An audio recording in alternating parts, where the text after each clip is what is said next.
Hi everybody! So things are not going to plan, so much for it being live, but Facebook didn't tell me until I tried to go live that I need to have 30 more subscribers than I do.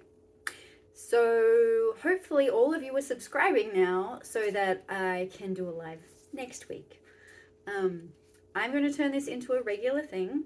One of my problems is that I have about 100 odd videos of me doing fluid art and talking about fluid art and explaining it all, but they're all on my phone because I perpetually don't have time to edit them.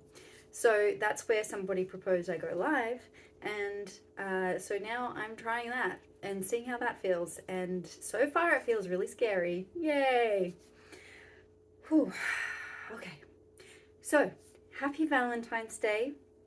I'm going to land in the space and land in my body and give myself a little bit of self love and some grace. I actually think it was a higher power intervention that today was Valentine's Day. It was a coincidence, and it meant that I chose the emotion of love. This series I'm going to choose a different emotion every week, and do what I call an emotional download. And for an emotional download, basically, we have really powerful brains. Our brains are capable of so much. We can cultivate any emotion at any time. We can think of a memory that brings it up. We can just sit and feel it inside our bodies. Isn't that amazing? And when we do this, we change our frequency and we change our capacity for what we're doing. So I am now a certified heartwork journaling coach. So I am now a life coach. And I am bringing together my two loves. So my love of fluid art and my love of life coaching, and bringing them together in this beautiful way, where creativity in the brain, we're discovering that it takes 200 to 400 repetitions of something to be able to create a new neuron and create a memory of it, so it really solidifies it in our memory. Whereas if we use creativity and play, it's 10 to 20 times that we need to repeat that thought or that experience or think of that image. Isn't that insane, that difference? So I want to cultivate and encourage people to use more creativity and more play, and let that be being efficient, being effective, being productive, can be in a lighthearted way that in at least my upbringing, I was taught that is just wasting time. But really it's not. What's wasting time is reading a book, reading a textbook multiple times, because your brain barely remembers it. And then you do the test and it forgets it all. So anyway, bringing us back, love, I have come to learn over the years that to be able to truly bring love into our lives, to be able to attract true love from other people, and to be able to be loved, to allow that love inside, we have to cultivate self-love and self-respect. That doesn't mean that another person can't love us, just we won't let it in. We won't feel it. And so to be able to cultivate self-love, the best news about this, we don't need anybody else to be able to do this. It doesn't matter if a boyfriend was cheating on us or if somebody did something, whatever. It doesn't matter if we have no friends right now. We can cultivate love today. So there are a few ways that we can do this. And cultivating love is through self-care. So by regulating, emotional regulation. If I put my hand on my chest and on my diaphragm and take a deep breath in and out a few times, I'm signaling my nervous system to calm down and breathe. And it slows down my heart rate.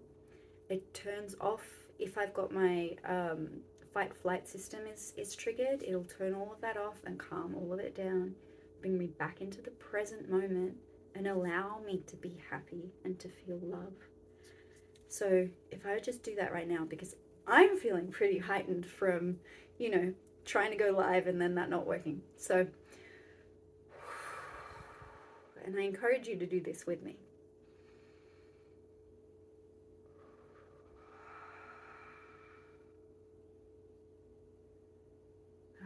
That feels better in my body already. So self-love is by cultivating and acknowledging that we can be perfectly imperfect. Every single human is perfectly imperfect. There's no such thing as being a perfectionist and getting it right all the time.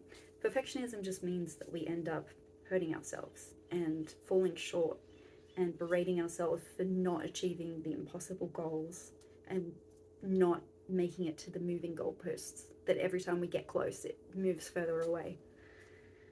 It's by practicing patience and being soft and curious and open, allowing ourselves to make mistakes, allowing ourselves to breathe, allowing life to not go the way that we expected, and to be flexible. Because when we're rigid, we're just setting ourselves up for pain and misery. And yeah, another key element for self-love is to cultivate self-compassion. I can have compassion for myself that I'm feeling embarrassed about something going wrong, or the fact that I tripped over in front of somebody, or the fact that I have this big emotion coming up that part of me feels a bit embarrassed that I have. And for women out there, I can have compassion for myself. If I'm feeling angry and I go silent instead of speaking my truth, I can have compassion for myself, because that's a very normal experience for women in particular. We're told to silence our anger and silence a lot of our other feelings. So self-love is about accepting all of me. I am okay. I'm okay exactly as I am, because I'm human, having a human experience, and I'm doing it just as good as everybody else. So what self-love is not, or what love in general is not. Love is not criticism. It is not comparison. If I'm comparing myself or comparing somebody else, I'm not being loving at all. Blaming, having self-doubt, so just to be clear, when I'm talking about self-love, I'm also not talking about self-centeredness or self-obsession. It's my responsibility to take care of my needs, because I'm the only one who can connect and know what my needs are. So, and if my needs go unmet, then I can't help and meet the needs of anybody else. I can't look after my kids properly. I can't show up with love in relationships because my tank is empty. Okay, so now I would like to get into the fun part. All right, let's paint. I think I've talked far too much by now. All right, let's go. Okay, so I am painting. This is an 8-inch just ceramic tile. I use ceramic tiles of different sizes because I turn them into beautiful trivets and coasters that that once you resin them, they become heat proof and scratch resistant. So they make beautiful gifts. Okay. All right. So once again, I'm having to remind myself to go gently and breathe and have patience and compassion for myself. Okay, so this is just Glidden Premium Eggshell House Paint. That's going to be what we call a pillow. Then we have, I'm doing 4 colors today. I have got this one, this beautiful color here. This one is TLP Golden Peach.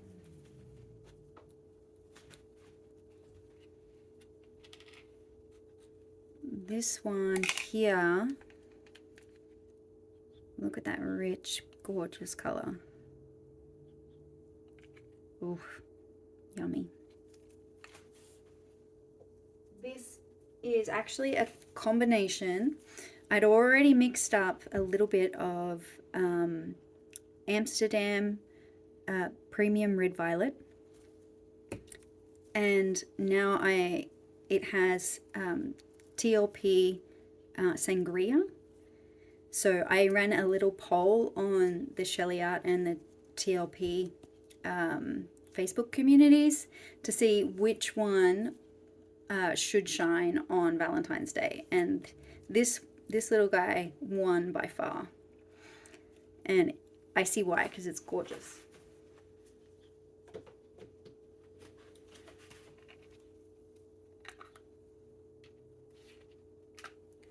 All right, and then we have purple. So this is a combination of Amsterdam Ultramarine Violet Light and Triart Dioxazine Violet.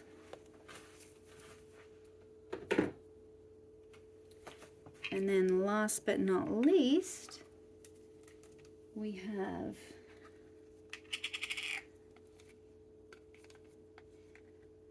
this beautiful pistachio gold. So this is an Arteza Pearl Pistachio Green. So the reason why I picked my 4 colors today for my color palette for love is because pistachio is my husband's favorite, and it's his favorite ice cream, and it always makes me think of him. So for me, this kind of represents my husband. And then I don't really like the bright red and hot pink kind of colors, so I picked ones that reflected love for me, and this is what that looks like. Okay. Now this is the cell activator. The cell activator is a combination of Amsterdam Titanium White with Australian Floetrol. And the PM mix that I'm using today is a combination of Joe and Deep Bass 8300 from Burr.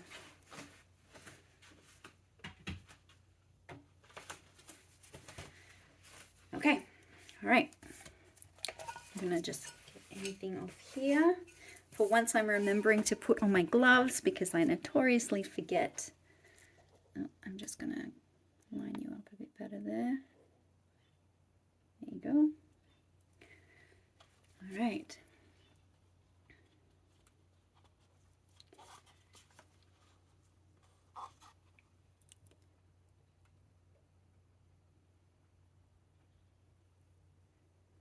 So now I put down my pillow paint,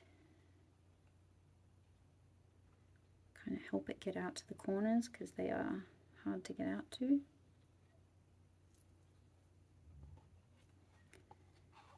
So another thing that makes fluid art and my this coaching stuff and talking about love and feelings and all that so perfect is with fluid art, you have to accept, you have to trust the process. You have to let go of control, because there's only, I can control the consistencies of the paint. I can control the colors I use. I can control what technique, if I swipe, if I blow, if I use a hairdryer. I can choose which direction I go, how much paint I put. So there's a lot of things that I can control, but there's always, always some element that I have to just let go.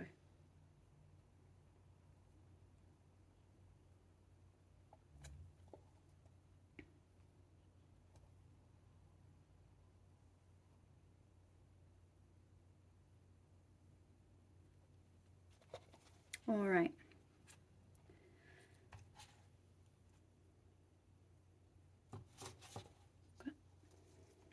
This is going to fall over on me.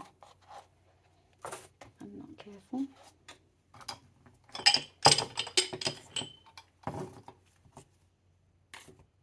That would be perfect on my first not live to have paint go all over my house. It's also snowing in Corvallis right now, which it, you know, snows 1 or 2 days every year. And it means that my studio is not a great place to paint in right now.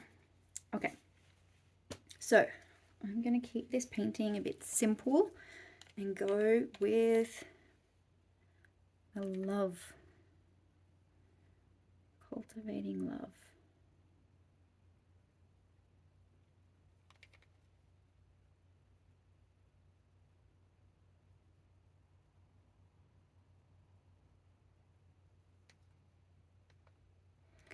So I'm going to do a swipe. When you do a swipe, you need to use quite a bit more paint than you do if you're doing a bloom.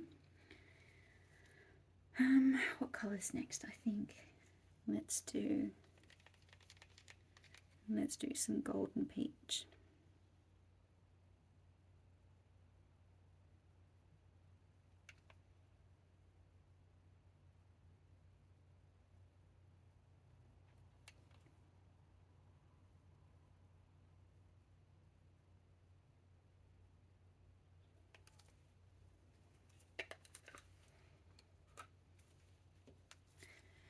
And then some pistachio.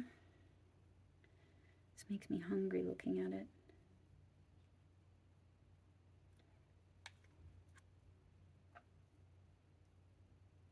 When it dries, it comes out looking like this really nice pale gold. Goes really well with the other colors. And then last but not least,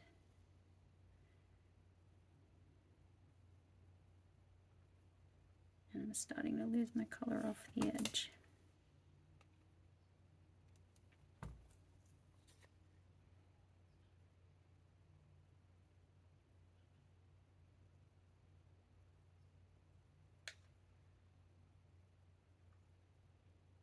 All right. Now for my cell activator, I added a bit more titanium white in there, so I just want to make sure that it's all mixed in. There we go. And then I'm going to load up my palette knife.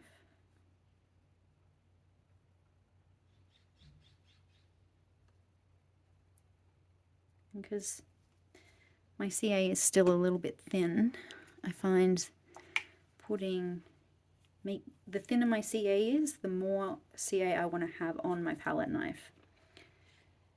Alright, so I'm just going to go like this and swipe.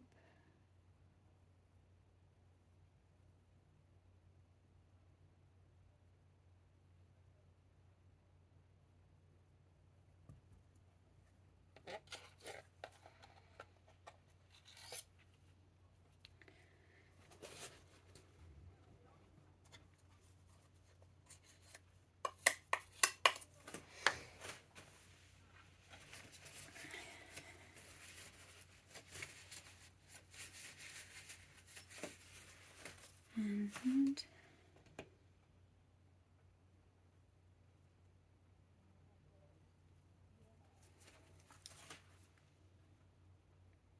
look at all this deliciousness. I almost wish I went the other way.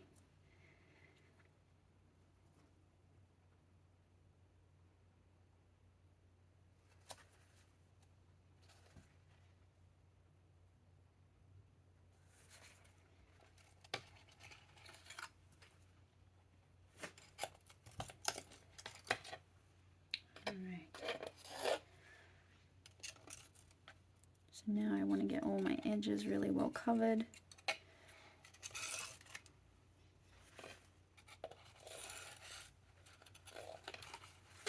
All this paint that I'm putting on at the edges will come off.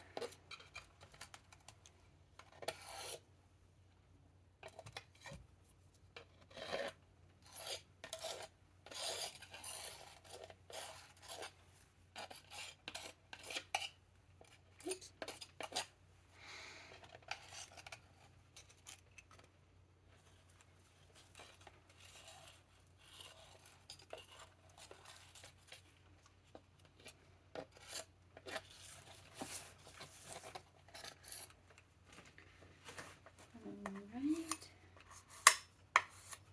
Look at those beautiful cells.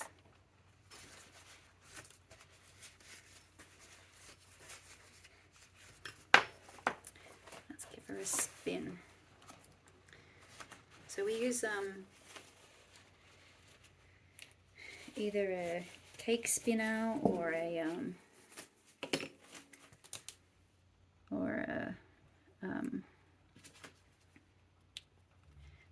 this particular one is by Jessica Winterstrom. She does she makes wonderful spinners specifically for fluid art.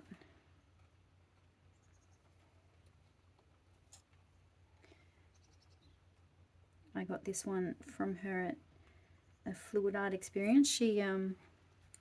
She makes her own spinners, her mini spinners, especially for the fluid art experience. And then at the end, every year, or twice a year, she sells them off to anyone who wants them, so she doesn't have to take them home. So I was a lucky duck to get one of those.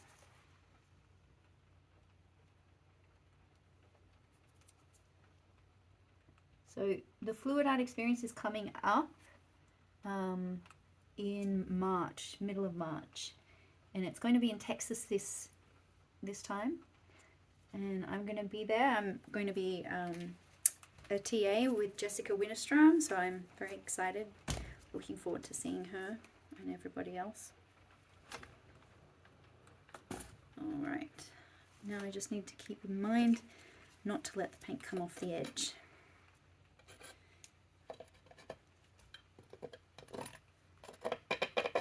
Because as you can see, it's starting to get a decent amount of paint there now.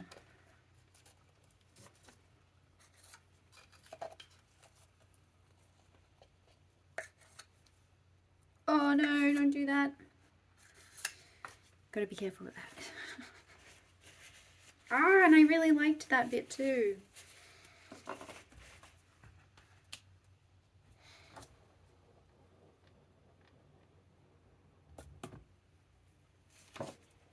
See, sneaky bugger trying to get off. I really need to get a different, a bigger plate to put on the spinner. I like doing it on a plate because I find it helps the paint come off nice and even.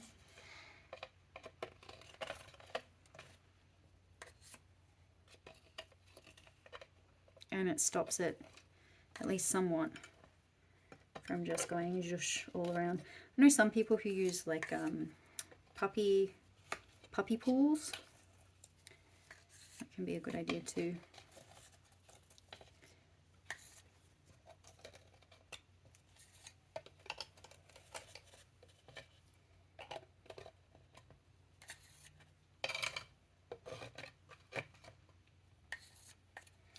So I'm normally a bit more careful and try to save some of the design and stuff, but I'm going to give myself permission just for today. But it's okay. It's okay. Alright, I need to make some decisions because I'm going to lose some of this design and I need to decide what I like. As always, I end up taking off a lot of what I wish I could keep. Like I liked a lot of that was going on over here.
up with more white in the middle than I had anticipated. I should have done my heart smaller and closer to the center. But live and learn. There's always next time.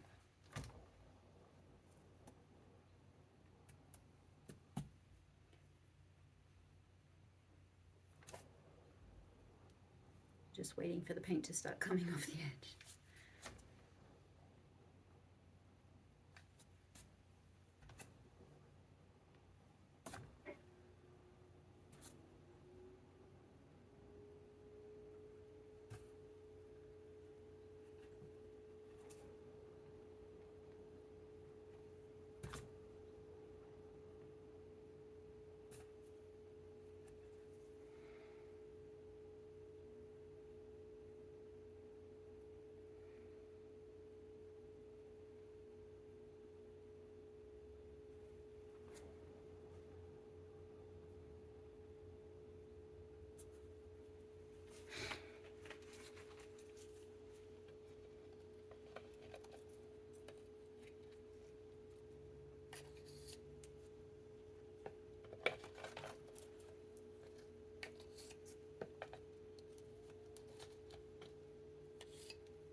So I'm a little sad that I'm here painting by myself. Very disappointed in Facebook for not giving me a heads up about that sooner. But maybe I should have prioritized getting more followers. Oh well. Motivation to get more for next time.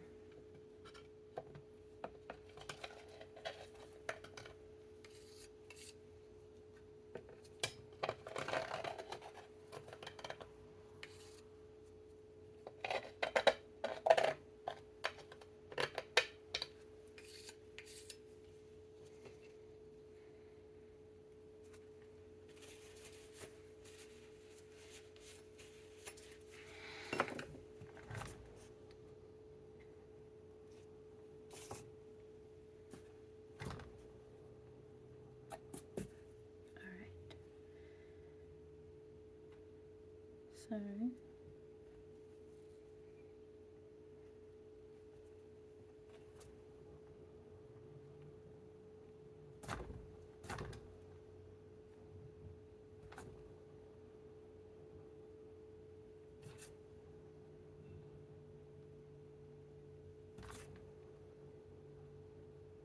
want to spin off as much paint as I can. So we use centrifugal force to pull all of the excess paint out.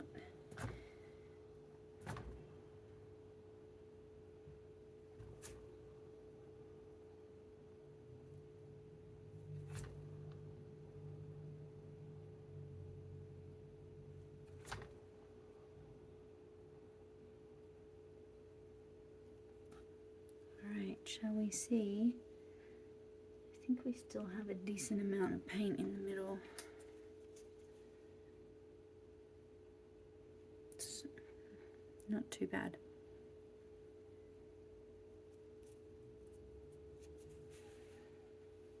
Okay, well, there we have it, for better or worse.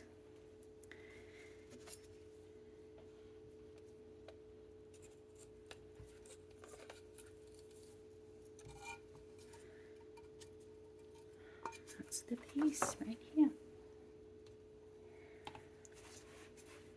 So look at some of those beautiful cells.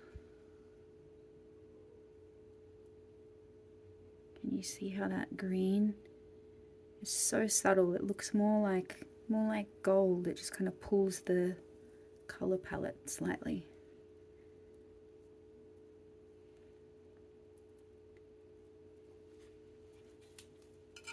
And then I always scrape the bottom because you'll end up with drips, and the drips will unevenly pull the paint off the side as it's drying. One problem with fluid art is you only have a short amount of time to make the design that you want for the paints to behave how you want them to. But then until the painting is dry, it's still alive. It'll still keep moving and changing. So you've got to make sure that you put it on a level surface. And yeah, I've found keeping an eye on those little drips can help keep the painting how I left it. Right, looks like I've got a lot of cleaning up to do. So I am going to end with a couple of notes. So one is, I encourage you all to ask yourselves these questions, and you can write little love notes for yourself. So on days when you need a little extra, you can read them and check them out. If you're a fluid artist, then I encourage you to even put these little notes with your fluid art and use them and use the art to kind of cultivate and really solidify that love and these messages of kindness and yeah. So questions. What do I wish someone would tell me when I'm having a bad day?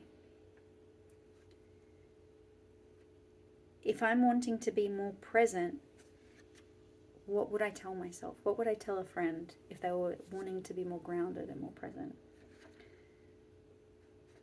And also I think something that's really important is to have appreciation for things that we already have today that we once wanted. So for example, I used to always want to be married and live in my own home and have children. And now I have all of those things. I have my own car. I can afford to go and buy an outfit if I need to. So thinking of what were things that were aspirations when I was younger that I now have, that I now achieve. And then cultivating appreciation for those things. How can I milk the appreciation for those things? How can I embody it and really feel that appreciation for things I already have in my life today? When we do this, we actually create and invite more of that to come in the future. So things that we yearn for, things that we goals we have, dreams that we have. By cultivating appreciation for what we do have, we actually get a step closer to what we want and what we need in our lives.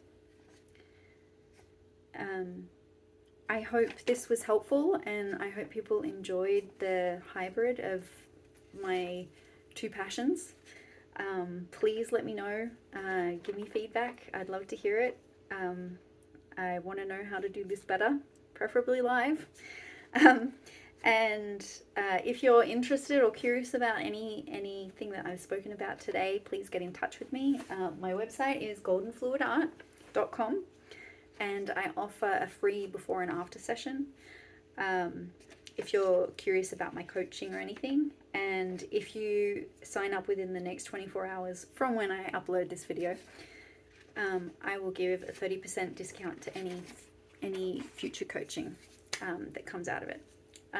Yeah, thank you so much for bearing with me and watching my not live.